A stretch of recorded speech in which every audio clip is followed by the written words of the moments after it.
komunikasi ke atas atau upward, yang memiliki arti mengalir ke level yang lebih tinggi dalam kelompok atau organisasi.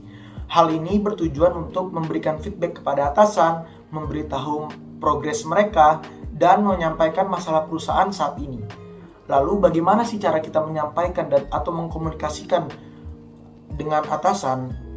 Yang pertama, berkomunikasilah menggunakan headlines, bukan paragraf. Lalu yang kedua, dukung headlines tersebut dengan poin-poin yang dapat ditindaklanjuti agar menemukan output yang sesuai. Lalu yang ketiga, siapkan agenda untuk memastikan bahwa atasan Anda memperhatikan.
Komunikasi ke bawah atau downward memiliki manfaat, yaitu mengalir dari satu tingkat ke tingkat yang lebih rendah. Di sini tujuannya adalah untuk menetapkan tujuan, yang kedua untuk memberikan petunjuk kepada bawahan, yang ketiga untuk mengkomunikasikan kebijakan dan prosedur perusahaan, dan yang keempat adalah untuk memberikan feedback kepada karyawan kita. Nah, komunikasi tersebut memiliki kekurangan, yaitu yang pertama, masalahnya itu adalah pada umumnya komunikasi ke bawah merupakan komunikasi yang bersifat satu arah.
Pada video yang barusan diperlihatkan, itu adalah contoh dari komunikasi lateral.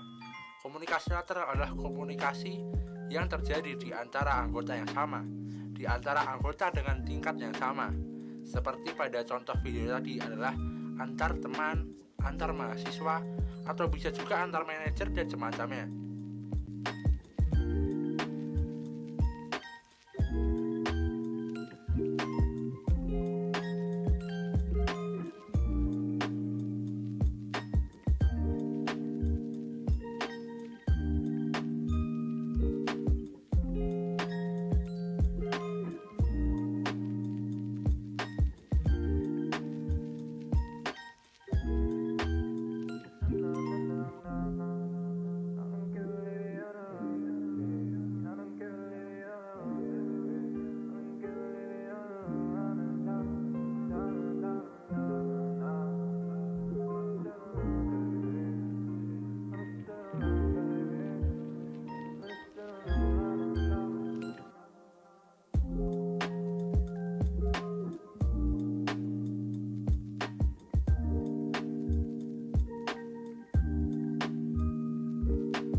Pada video sebelumnya, kita diperlihatkan salah satu bentuk dari komunikasi, yaitu komunikasi tertulis.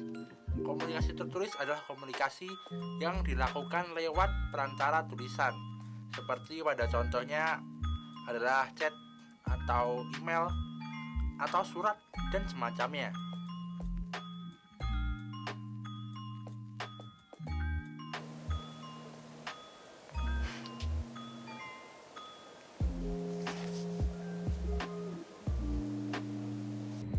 Komang ngirimin apa nih?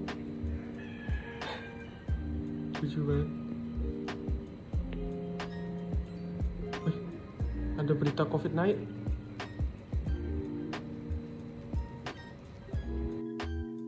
Komunikasi yang telah saya lakukan tadi adalah komunikasi secara nonverbal. Komunikasi nonverbal sendiri adalah transfer informasi melalui penggunaan bahasa untuk tubuh termasuk kontak mata, ekspresi wajah, hingga gerakan tubuh. Contoh dari komunikasi verbal sendiri beragam. Yang pertama adalah ekspresi wajah, di mana terdapat ekspresi wajah sedih, senang, maupun marah. Yang kedua adalah gestur. Gestur tubuh itu menandakan bagaimana cara orang itu berkomunikasi. Ketiga adalah bahasa tubuh, bagaimana pergerakan orang tersebut terhadap ketika melakukan komunikasi. Yang keempat adalah sentuhan, di mana orang bisa melakukan komunikasi dengan cara bersentuhan atau melakukan kontak fisik secara langsung. Yang terakhir adalah penampilan. Apa yang kita pakai atau apa yang kita gunakan adalah salah satu bentuk komunikasi dalam komunikasi nonverbal seperti itu.